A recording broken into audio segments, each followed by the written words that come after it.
Imagine there's a button in front of you. Press it and you will never die. You will never grow old.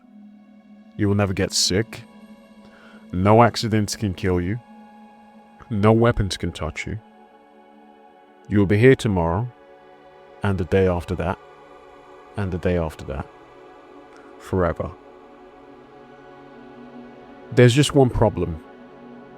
The machine has no off switch. Would you still press it? Because I think we hide something inside the word immortality. When we hear it, we imagine more life, more mornings, more people to love, more places to see, more time to build everything we've never had enough time to build. But that is not really what forever means. Forever does not simply mean you get more time. It means time can never stop. And that tiny difference changes everything. Now, I want to be fair.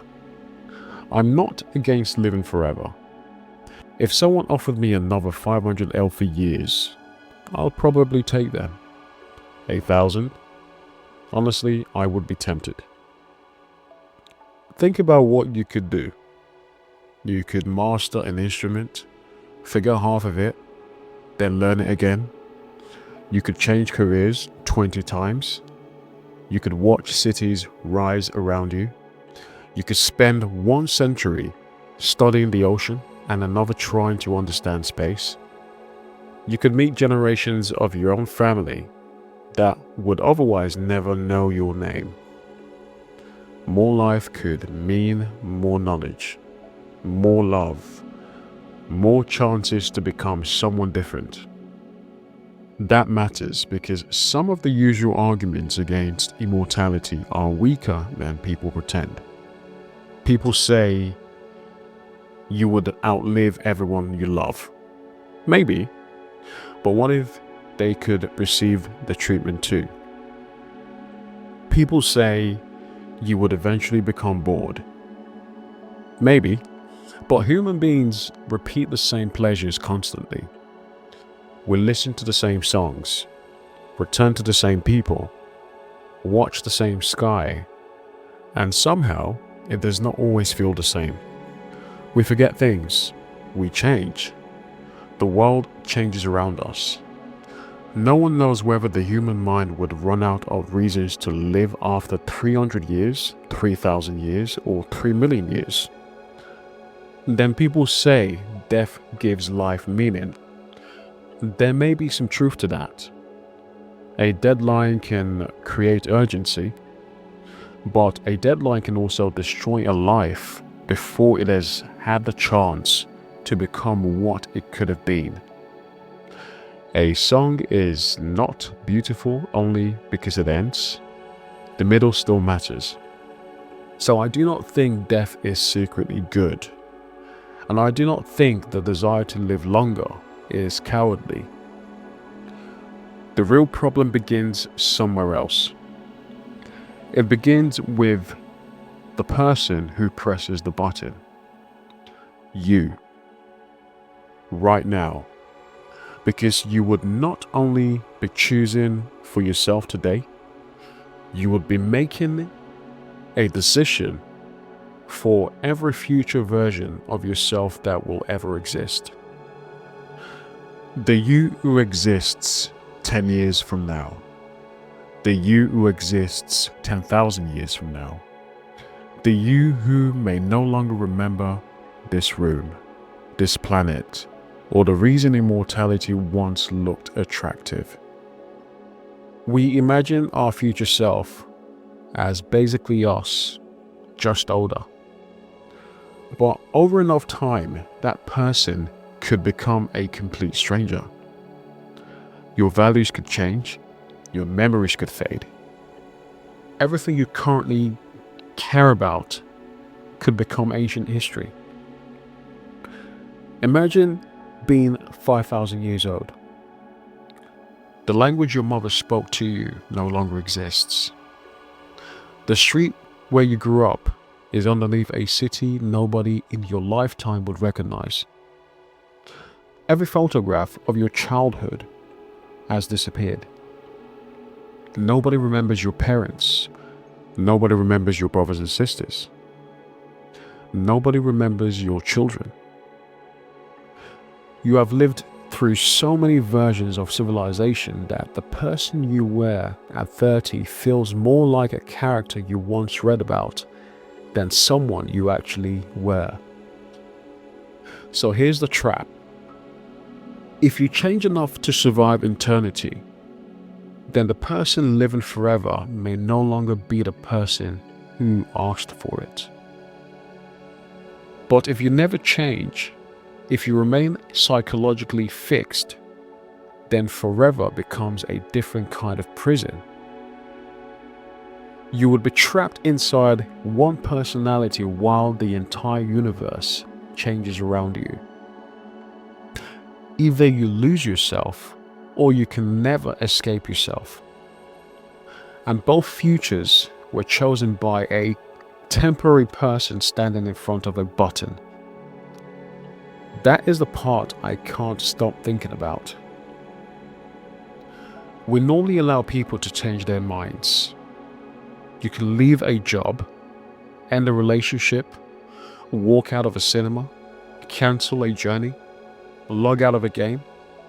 Even things we love feel different when leaving is impossible. A holiday becomes exile if you can never go home. A conversation becomes an interrogation when you are not allowed to end it. A beautiful room becomes a cell the moment somebody locks the door. A prison is not defined by how ugly it is. It's defined by the fact that you cannot leave.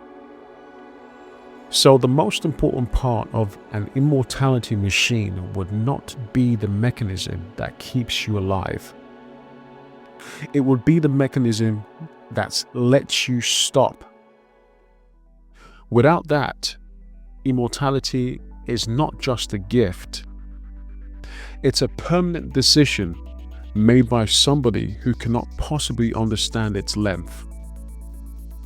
And this would not remain a private decision for long. Imagine the treatment is rare. Who gets it first? Probably not the people with the least money or influence. Now imagine wealth compounding for centuries. Political power compounding for centuries. Property ownership compounding for centuries. The same people remain at the top because they never retire, they never age out, they never make room.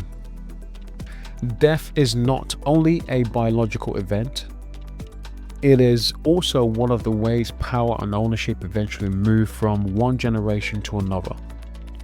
Remove death from a small group, and inequality may stop being generational.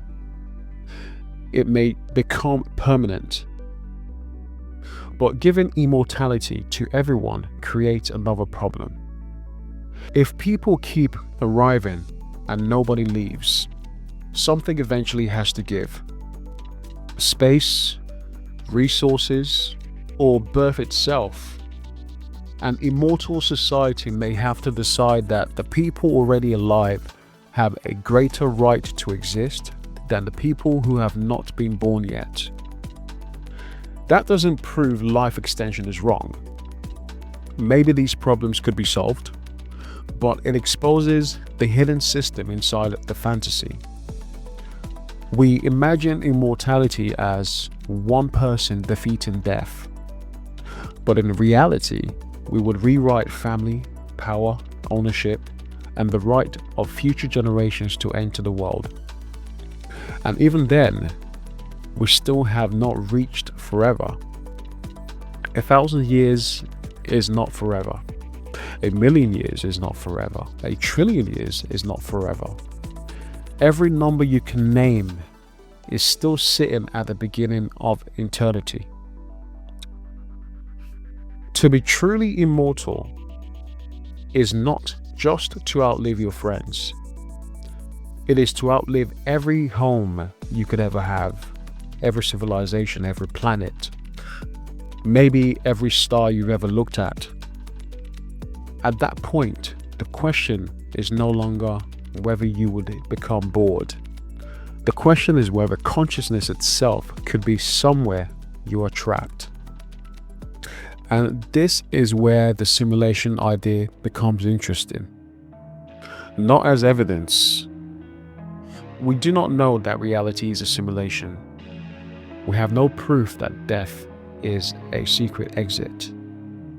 But as a thought experiment, it exposes the assumption underneath our fear. So imagine this life is really something like an advanced virtual reality, and not a fake world, a real experience. The people inside it matter. The pain inside is real. The love inside is real. You would still want to stay. But would you delete the logout button? Would you make that decision before knowing whether anything exists outside the headset? Maybe there's nothing outside. Maybe death is simply the end. Maybe living means losing everything. That's possible too. And that is exactly why I would choose more life. As much healthy life as I could meaningfully live. I would choose tomorrow again and again. But I would not choose a tomorrow I could never refuse. There is a difference between living indefinitely and being forced to exist eternally. One keeps the future open, the other closes the final door.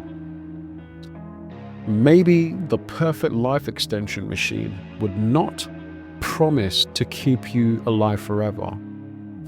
Maybe it would ask you one simple question every morning. Do you still want another day? And as long as the answer is yes, it keeps working. Not because death is good, not because short lives are automatically meaningful, but because no version of you should be able to imprison every version that comes after. So if somebody ever offers you immortality, do not ask how long it lasts. Ask where they put the exit.